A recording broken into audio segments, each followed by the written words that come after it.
All right. So, watch your step.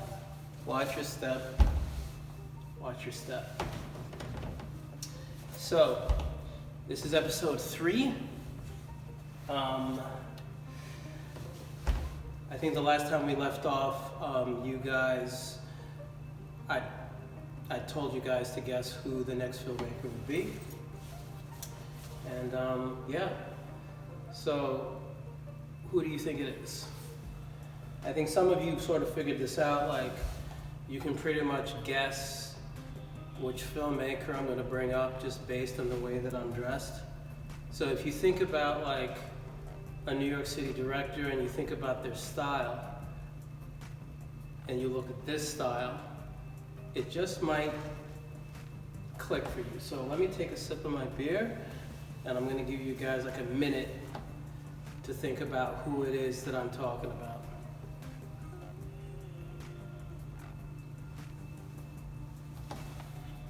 Take a bite of my mushroom pizza. And then we're gonna get into the auteur, baby.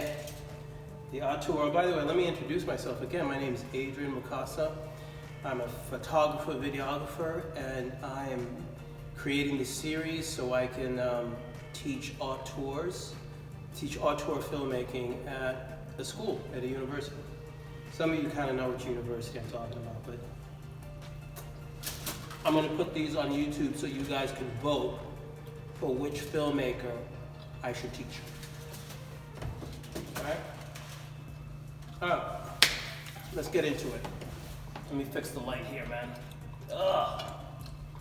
Sorry about that, guys. I'm doing this like DUI.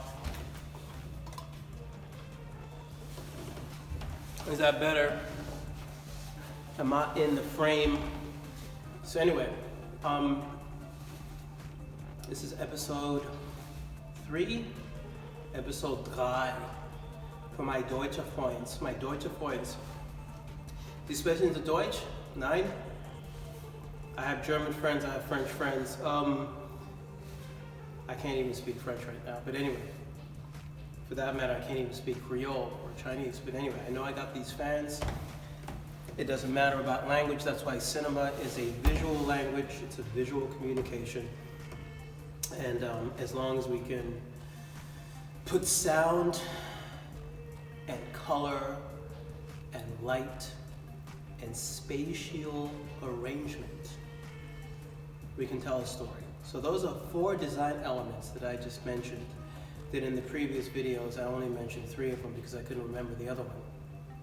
And I couldn't remember the other one because sound, I think, is secondary in terms of me registering information. I'm a very visual person, you know, and so I kind of get information visually first, and then I get information through sound.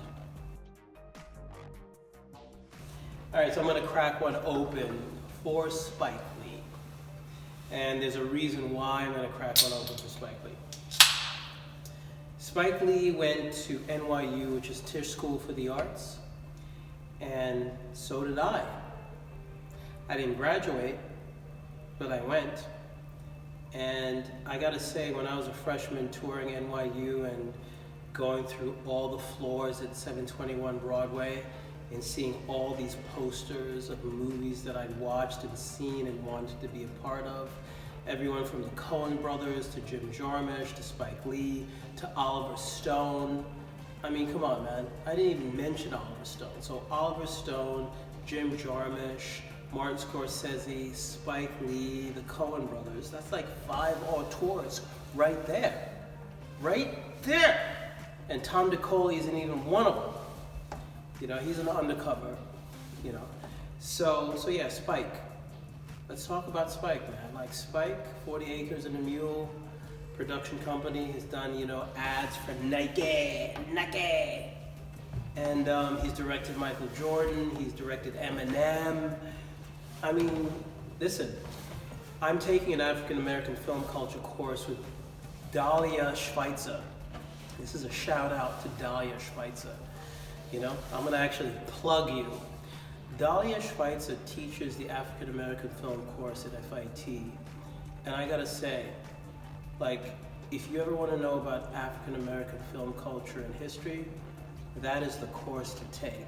I'm taking it, and even I'm blown away by, film history in the African American, Oscar Micheaux, Spencer Williams, like people that, like I never heard of, but that made films, and I guess I'm in that tradition and I'm walking in their footsteps, and I didn't even know I was walking in their footsteps. All right, we're gonna kick back, take the shades off, stop being cool, and get into it. So Spike Lee is a major footprint, or was a major footprint, or still is a major footprint, in the sense that he was the first black filmmaker to be the juror at the Cannes Film Festival in France. That's big. That's like Robeson, Paul Robeson being the first baseball player. That's like Obama, being the first president. These things matter. Black lives matter. I'm black. Yeah. There's no way that you can become an artist without sort of taking your ethnicity with you. It's just like you just can't do it.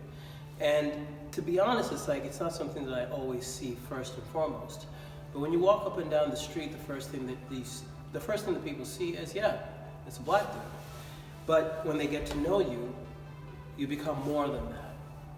So I gotta give a shout out to Spike Lee, and I'm gonna talk about Spike Lee movies, because Spike Lee was that black dude who was making films on a level of Scorsese, Jim Jarmusch, Oliver Stone, Tom DeCole, even higher, John Sayles. He is the premier top dog who is still working. Yeah, not all his movies are the shit, but he's working and he earns a living doing what he does. And for anyone who says that they don't know who this guy is fucking lying. Even videographers like, Hype Williams, who directed music videos, who has created an innovative style. Like, that's another thing that I think that music video directors should be up there with filmmakers, because they are the little cousin, the little brother of the filmmaking industry. And right now we're just gonna stick to the top dogs. So anyway, let's just get into it. So Spike Lee. The first movie that came to mind was Clockers. Now, Clockers is a movie that many people may not know because Spike's made so many movies, and it's not his most famous. But it stars Micheaux as a drug dealer trying to get out of the game, and Lindo, who's the guy who's trying to manage him, and Harvey Keitel and John Turturro. And so it's a very urban movie about a young dude trying to hustle in the hood and trying to get out of it. Now, I saw this movie back in the day, once again, I'm from the 90s. But it left the indelible impression on me that if you're a black guy and you don't go to college, how are you gonna make money? You're not gonna be a lawyer, you're not gonna be a doctor, you're not gonna be a physician, you're not gonna be an astronaut. Hell, you might not even be a bus driver. You might not even be a security guard. So how are you gonna make dough? And this movie kind of shows you what happens when your economic opportunities are like that, right? When you don't know anything but selling, and then you got to deal with cops, you got to deal with neighborhoods, you got to deal with pimps, you got to deal with dealers. And I think this movie Clockers, that was written by someone whose name escapes me right now, starring Micheaux in his first role, and that's how he got into the biz, is a Black Lives Matter story, in the sense that, it's about young black guys. And I like a lot of black filmmakers like the Hughes brothers and John Singleton, who are all West Coast directors, but I think that movies like Clockers don't get as much credit because it's gritty, it's urban, and it doesn't have the cars, it doesn't have the palm trees, it doesn't have the Hollywood. But that would be the first movie that I would screen, Clockers, because it's based in New York City. You can probably go to the locations in which it was filmed. So let's get on to the second film. So the second film that comes to mind, and I'm just like, jazzing right now, is Mo' Better Blues. Now you go, why Mo' Better Blues? Well, it continues the theme I was talking about with all the other two directors that I covered first. Tom DeColley with Johnny Suede and a musician, Brad Pitt, trying to make it. And then the next one was Woody Allen in Sweet Low Down with Sean Penn trying to be a musician. And Mo' Better Blues is, guess what? Denzel Washington, Wesley Snipes, trying to be what? Jazz trumpeter. It just is what it is, man. Everyone's trying to get some cooch through music. It just is what it is. You want to get love? Hey, you got to romance a chick. And so I think every filmmaker that has ever walked the planet knows that sound, we're getting back to those four elements: sound, light, color, and spatial arrangement. How you arrange and block actors in a scene on the screen.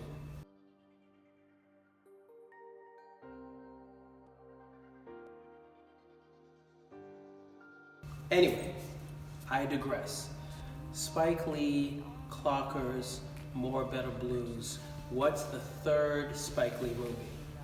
Let me take a sip of my beer as I think of it, because I didn't even think about it, but it's gonna come to me.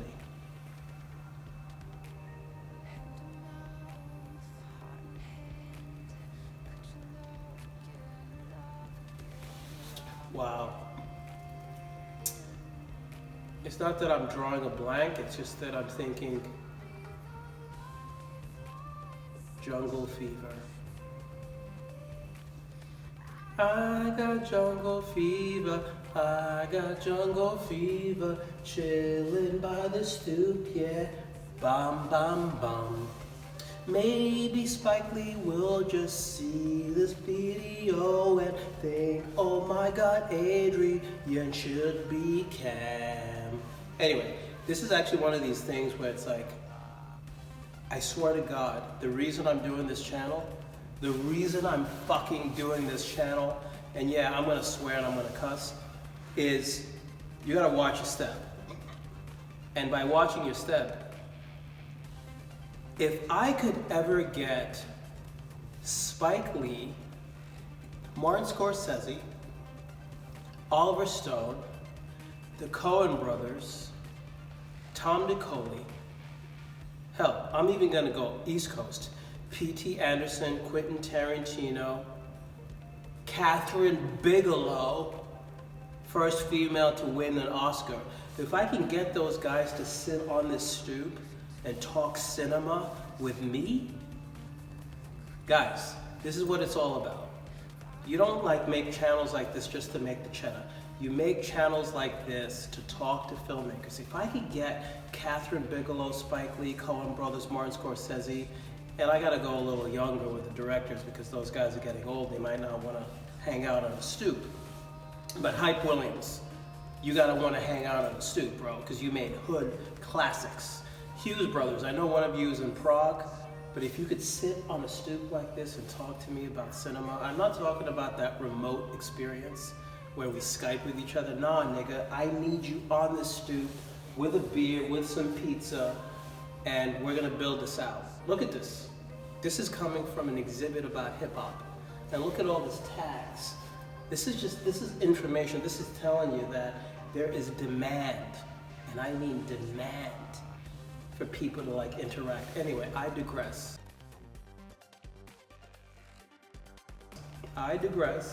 Spike Lee, trust me, even after a couple of beers, I know what I'm talking about. Spike Lee, Clockers, Mo' Better Blues, Jungle Fever. The thing I liked about Jungle Fever is that it had all the premier black performers. Samuel L. Jackson, Halle Berry, Wesley Snipes, Wesley Snipes, Halle Berry, Sam Jackson.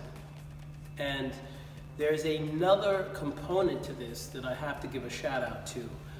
Jack Travis. Jack Travis, interior design architect, my mentor, someone I speak to quite often, was a consultant on Jungle Fever with Spike Lee back in the day. And I found this out by looking at IMDb pictures of Spike Lee's Jungle Fever, and I recognized Jack Travis in that. And I was like, yo, man, I know this guy, I speak to him in school, but he never said that to me. So it's just this generational thing where it's like, yeah, being black, being a black male, there is a connection to black filmmakers and black architects, and it just is what it is. You know, I have an admiration for Woody Allen, the Coen brothers, Oliver Stone, Tom DeColy, you name it.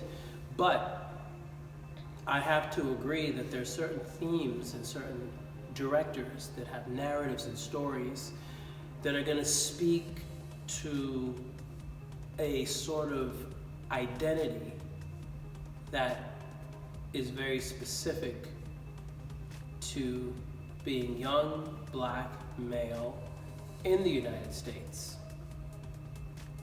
In the United States. And the reason I say this is because I wasn't born in the United States. I'm a globalist. And I know some of you going like, what the fuck is this guy talking about, right? I'm like a military brat. I grew up all over. You know how military brats grow up in Germany, grow up in Hawaii, grow up in New York? And so the thing that you learn is that even though you grow up in all these different places, you're still perceived a certain way. And it doesn't really matter whether you grew up in Hawaii or speak German or speak French. You're seen a certain way on the outer layer. And then as people get to know you, the way you guys are going to get to know me over a course of whatever episodes we have, you get to know that, oh, there's a lot more to him than him just being black. But hey, that's just the world in which we live in. And I got to credit Spike Lee for being the guy who took this monumental role of teaching the world, not teaching white people, but teaching the world that there is a subset of people. Oh man, fuck this shit. You hear that?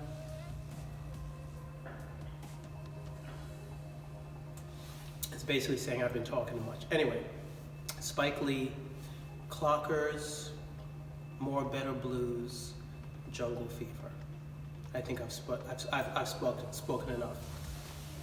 And I'm going to do 2 more of these because that's how much of a renegade I am. I'm going to do 2 more filmmakers, New York City filmmakers on this stoop. And yeah, I'm going to end this recording. I'm going to have more of my beer, finish my pizza, and we're going to be back with, we did DeColy, we did Spike. Oh, you can tell I'm getting a little, all right, we did DeColy, we did Woody Allen, we did Spike, and we got 2 more coming. Can you guess which ones they are?